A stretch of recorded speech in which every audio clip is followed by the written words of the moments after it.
कल तक जो आदमी तेलुगु भाषा और क्षेत्रीय पहचान को लेकर बड़ा बड़ा भाषण देता था, आज वही आदमी हिंदी की अहमियत समझाने में लग गया है। कल तक जो आदमी मुस्लिम वोट बैंक के सहारे चला करता था, आज वही आदमी कट्टर हिंदू बनने का नाटक कर रहा है। सवाल ये है कि चंद्रबाबू नायडू को यू टर्न लेने की जरूरत क्यों पड़ी? क्या मजबूरी है जो नायडू को अपनी पूरी राजनीतिक विचारधारा बदलनी पड़ रही है? क्या ये नरेंद्र मोदी और अमित शाह के दबाव का नतीजा है? क्या नायडू ने सत्ता में बने रहने के लिए अपने ही लोगों से समझौता कर लिया?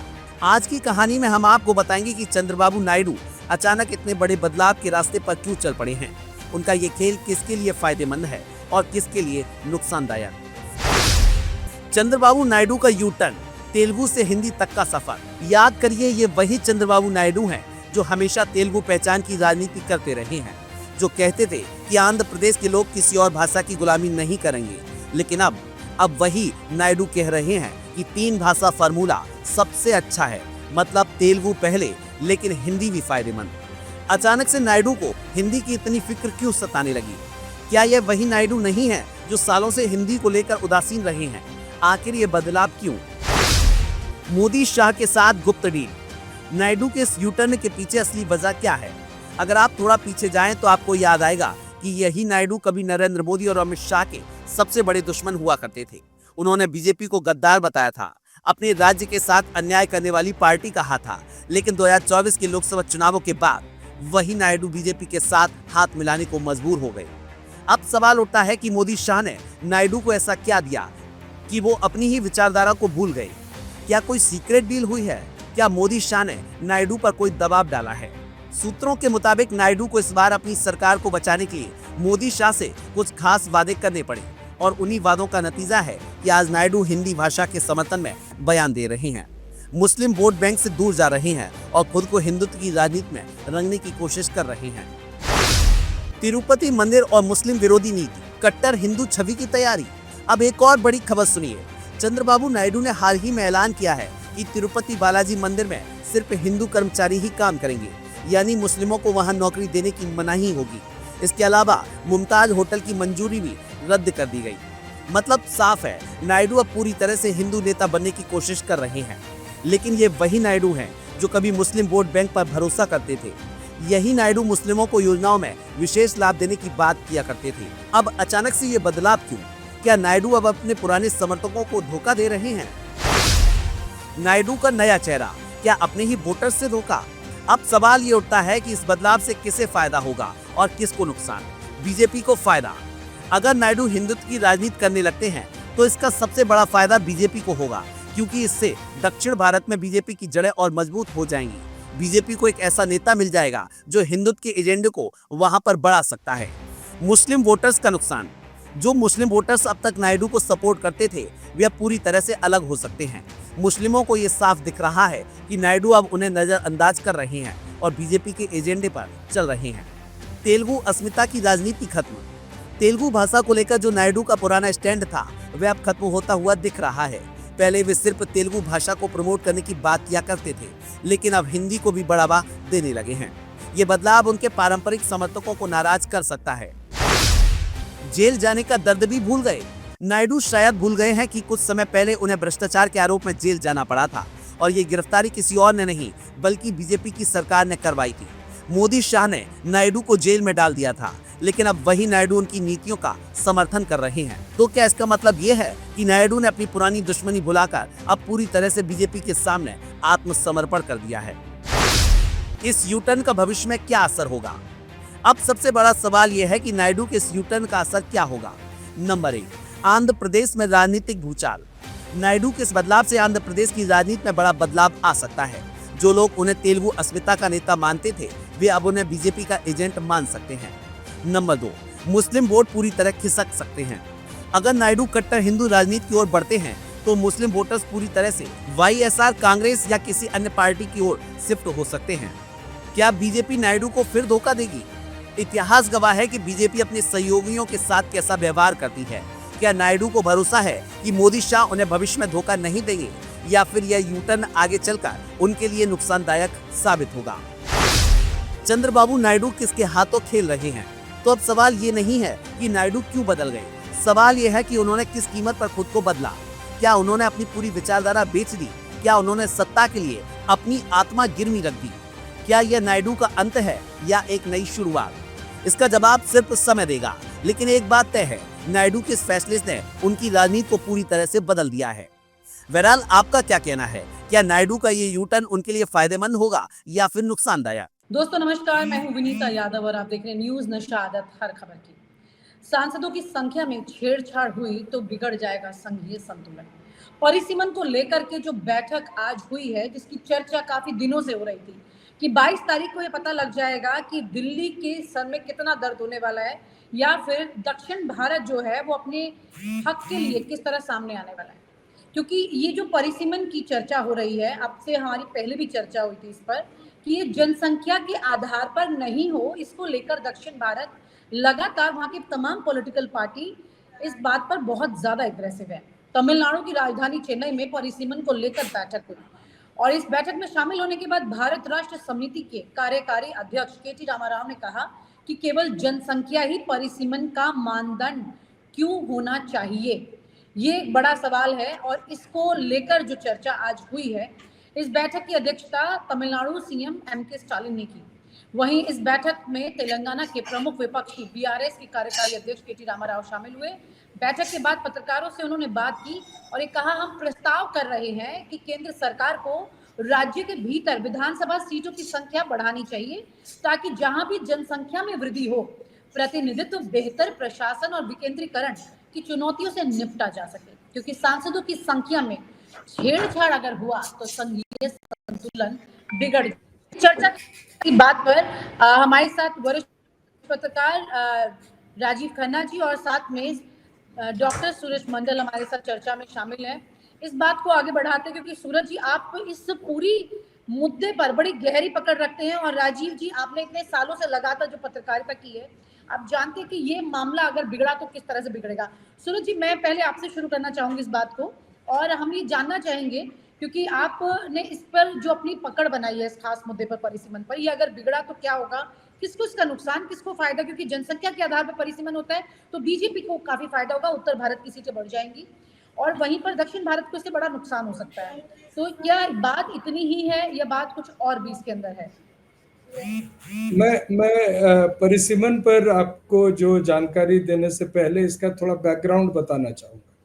जो परिसीमन होता है वो एक तरह से हर 10 साल में जो सेंसस होता है उसके बाद होना चाहिए, ऐसी संविधान अनुरूप एक परमिशन दिया हुआ है। लेकिन इसके साथ साथ जो पुरानी जो हुआ है, जो इसके पहले परिसीमन, उसमें दो बहुत अहम बातें सामने आई।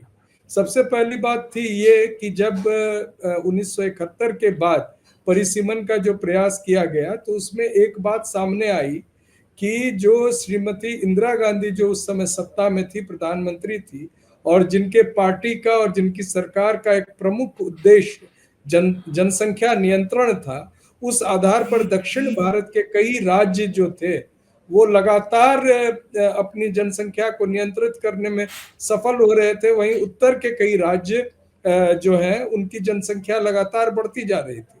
तो परिसीमन के लिए दो मुद्दे बहुत जरूरी है। पहला मुद्दा क्या होना चाहिए कि इट इज सेड कि आप एक भौगोलिक स्थिति के हिसाब से एक चुनाव क्षेत्र की परिसीमन करें, अन्यथा जो है एक प्रशासनिक इकाई के आधार पर आप उसका परिसीमन करें। यानी कि जनसंख्या को ही एक मापदंड बनाया जाए, ये जरूरी नहीं था, लेकिन ये जरूर तय था कि जनसंख्या के अनुरूप हर क्षेत्र का जो है एक व्यवहारिक प्रतिनिधित्व संसद में झलकना चाहिए।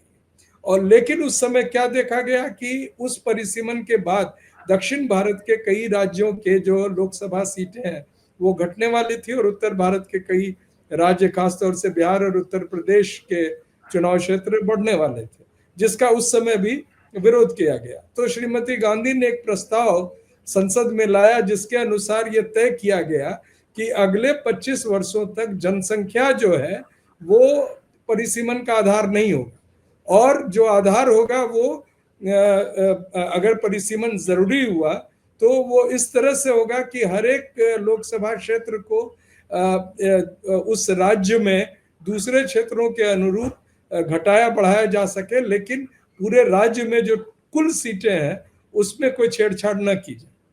उसके अनुरूप 2002 में जब अटल जी की सरकार थी, उस समय एक परिसीमन का जो कमीशन बना और जिसमें प्रमुख रूप से योगदान था अरुण जेटली साहब का, उसमें ये इस बात को लेकर लोग आगे बढ़े।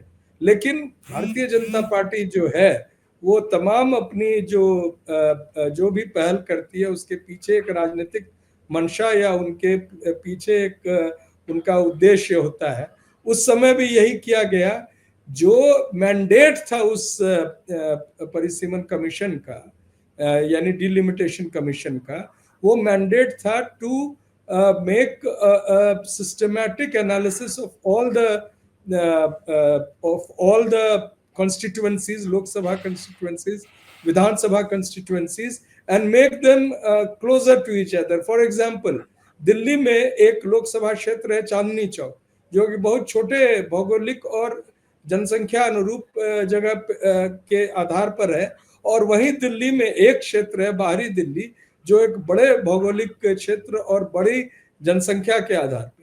तो उन दोनों के बीच में एक समन्वय हो और एक काट छाट करके वहीं दिल्ली में जो अलग अलग लोकसभा क्षेत्र है उसको एक तरह से उसमें अधिक फर्क नहीं दिखे, उसको किया जाए। लेकिन ये डिलिमिटेशन कमीशन ने अपने मैंडेट से आगे बढ़ के काम करना शुरू किया। उन्होंने क्या किया, ना भौगोलिक स्थिति को देखा, न प्रशासनिक स्थिति को देखा, उन्होंने जनसंख्या के आधार पर भारतीय जनता पार्टी के समर्थन वाले जनसंख्या को और क्षेत्रों को एक तरह से इस तरह से बनाने लगे कि विपक्षी दलों को उसका फायदा न हो और भारतीय जनता पार्टी को हो।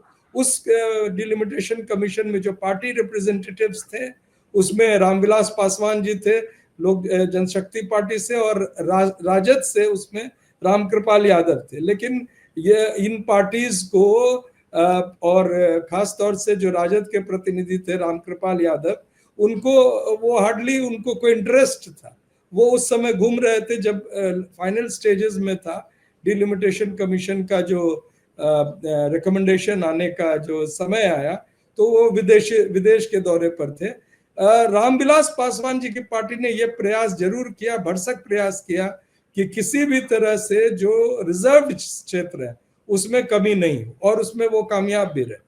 और कुछ क्षेत्रों में, जैसे उदाहरण के लिए मधेपुरा लोकसभा क्षेत्र का नाम सहरसा होने वाला था, लेकिन चूंकि शरद यादव वहां से प्रतिनिधित्व कर रहे थे, शरद यादव जी के हस्तक्षेप से मधेपुरा लोकसभा क्षेत्र, जिसमें सहरसा लोकसभा क्षेत्र को मिला दिया गया, और एक तीसरा क्षेत्र वहां सुपौल लाया गया। वहां पर उसका नाम जो है मधेपुरा ही रखा गया, और दूसरा एक क्षेत्र सुपौल बना। तो ऐसी ही परिस्थिति आज पुनः उत्पन्न हो गई है, जब वो 25 वर्षों का जो एक कैप था, जो एक लिमिटेशन था, वो छोड़ के अब डिलिमिटेशन होने वाला है। और इसलिए भी होने वाला है क्योंकि भारतीय जनता पार्टी की मंशा है कि जो नया संसद बना है उसमें सांसदों की तादाद बढ़े, और इसके लिए उन्होंने एक नए भवन का भी जो निर्माण किया, उसमें जो सीटें हैं बनाई गई वो अधिक है। साथ ही ये मुद्दा जुड़ा हुआ है महिला आरक्षण से, क्योंकि ये महिला आरक्षण जो आने वाला है संसद में, उसमें स्पष्ट रूप से लिखा हुआ है कि जो डिलिमिटेशन के बाद ही ये जो है इसको प्रभाव में लाया जाएगा। लेकिन आप सबसे अहम बात देखिए और सबसे बड़ा पैराडॉक्स देखिए कि बिना सेंसस के, यानी 2021 का सेंसस जो अब 5 इयर्स डिलेड है, 2025 तक शुरू भी नहीं हुआ है, उसको छोड़कर वो डिलिमिटेशन का डिबेट शुरू कर दिया।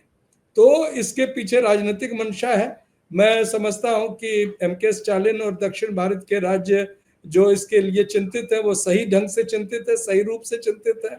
उनकी सीटों की अगर तादाद घटती है तो उनके यहाँ जो एक विकास का मापदंड है, एक जनसंख्या नियंत्रण के जो कार्यक्रम है, और जनसंख्या को जिस तरह से उन्होंने कोशिश की है कि एक तरह से नियंत्रित ही नहीं की जाए, शिक्षित की जाए, वो सारे जो उनके प्रयास हैं वो एक जो नए लोकतंत्र का समीकरण होगा उसमें वो फेल कर जाएगा और इस तरह के जो भारतीय जनता पार्टी की राजनीति है उनके लिए ये अहम बन जाएगा। इस परिस्थिति में ये मीटिंग की गई है और जो भी आज इस मीटिंग में निर्णय लिया गया है मैं समझता हूँ वो बिल्कुल वाजिब है।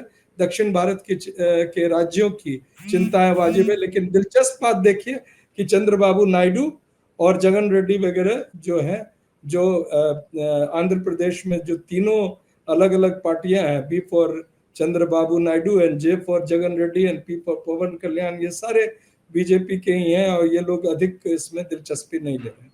जी मैडम। राजीव जी, आपका क्या कहना है ये पूरी परिसीमन की घटना को लेकर? देखिए, सूरज जी ने बिल्कुल सही बातें की हैं। उसके अलावा मैं कुछ और चीजें कहना चाहूंगा। पहली चीज तो ये है कि सबसे बड़ा सवाल सेंसस क्यों नहीं करवाया जा रहा, और सेंसस भी जब हम बात करते हैं तो सेंसस को लेकर कास्ट सेंसस की बात भी आती है, तमाम मुद्दे उससे जुड़े हुए हैं।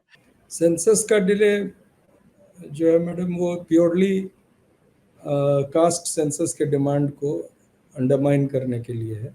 अभी जो सर राजीव सर बोल रहे थे कि सेंसस को कि नहीं करवाया जाना एक तरह से असंवैधानिक और देश के इंटरेस्ट के साथ एक घोर अन्याय ही नहीं, एक देशद्रोह का मामला है। और इसके पीछे जो उद्देश्य है वो ये है कि जो एक बहुत बड़ी मांग उठ रही है जाति जनगणना की, उसको एक तरह से नल एंड वॉइड करने के लिए, और ऐसी परिस्थिति में सेंसस को शुरू करवाना जिसमें इस डिमांड को नहीं रखा जाए या कास्ट सेंसस नहीं किया जाए, इसी के लिए सेंसस डिलेड है। और सेंसस डिले का कोई ऐसे जो क्लैरिफिकेशन या उसके पीछे जो इनकी जो एक तरह से जो होना चाहिए एक्सप्लेनेशन वो नहीं आ रही है। आप जानते हैं कि किस तरह से जो यूरोपीय देश कोविड के दौरान भी 2021 में से लेके 22 तक उन्होंने किया था। जी सर आ गए हैं, अपनी बात रखें। जी, जैसा मैं कह रहा था, ये एक तो मुद्दा ये है कि सेंसस क्यों नहीं हो रहा, और वो अपने आप में बहुत पेचीदा मसला है, क्योंकि कास्ट सेंसस की डिमांड भी हो रही है। और जैसा कि मैंने कहा कि सरकार का सबसे बड़ा फेलियर है सेंसस ना हो पाना, क्योंकि सेंसस पे हमारा बहुत कुछ डिपेंड करता है, खासतौर पर हमारी फ्यूचर प्लानिंग और हमारी फ्यूचर जो हमारी डेवलपमेंट का पाथ है वो डिसाइड होता है। पहली चीज तो ये है। दूसरी चीज, जो आज चिंताएं व्यक्त की गई, मैं बिल्कुल उससे सहमत हूं, क्योंकि यहां सवाल फेडरलिज्म का, और फेडरलिज्म सिर्फ डिलिमिटेशन या इलेक्शन तक ही सीमित नहीं है। फेडरलिज्म की जब हम बात करते हैं तो इस देश में ऑलरेडी बहुत से फेडरल मुद्दे हैं जिनको सुलझाना बहुत जरूरी है, और बजाय इसके कि चीजों को और जटिल किया जाए। ऑलरेडी हम देखते हैं जिस तरीके हम ये देखेंगे, जो छोटे राज्य हैं, मैं हिमाचल में हूं, हिमाचल को ले लीजिए, नॉर्थ ईस्ट को ले लीजिए, फिर हम बात कर रहे हैं साउथ की। अगर सीटें जो हैं वो बढ़ती हैं केवल यूपी, एमपी, बिहार में, तो फिर इन स्टेट्स की जो ऑलरेडी एक आवाज, जिनको कम स्पेस मिलती है, वो और घट जाएगी। पहली चीज तो ये है। दूसरी चीज, इस सरकार का खुद का रवैया जो है, पर्टिकुलरली उन स्टेट्स के प्रति जहां पर नॉन बीजेपी गवर्नमेंट्स हैं, उस पर बहुत बड़े सवाल हैं। चाहे हम पंजाब की बात करते हैं तो वहां रूरल डेवलपमेंट फंड्स की बात आती है, या फिर जीएसटी शेयर्स की बात आती है। हिमाचल की हम बात करते हैं तो जो 2 साल पहले यहां पर डिजास्टर हुआ उसको लेकर जो हेल्प की बात आती है। तमाम ऐसे मुद्दे हैं जहां पर डेवोल्यूशन ऑफ पावर है, डेवोल्यूशन ऑफ फंड्स है, डेवोल्यूशन ऑफ रिस्पॉन्सिबिलिटीज है। वहां पर इस सरकार का रिकॉर्ड जो है ना, उस पर बहुत बड़े सवाल हैं। और उस सब के बीच में जब ये डिलिमिटेशन की बात आ रही है और बातें आ रही हैं कि हम सीटें बढ़ाने की कुछ राज्यों में जहां बढ़ेंगी और फिर कुछ जगह कम होंगी, तो उस पे बहुत से सवाल उठने बिल्कुल लाजमी है। और आप हमसे जुड़े रहने के लिए सब्सक्राइब करें YouTube पर, फॉलो करें Twitter पर और लाइक करें Facebook पर। और ज्यादा जानकारी के लिए आपको टाइप करना होगा सिर्फ न्यूज़ नशा।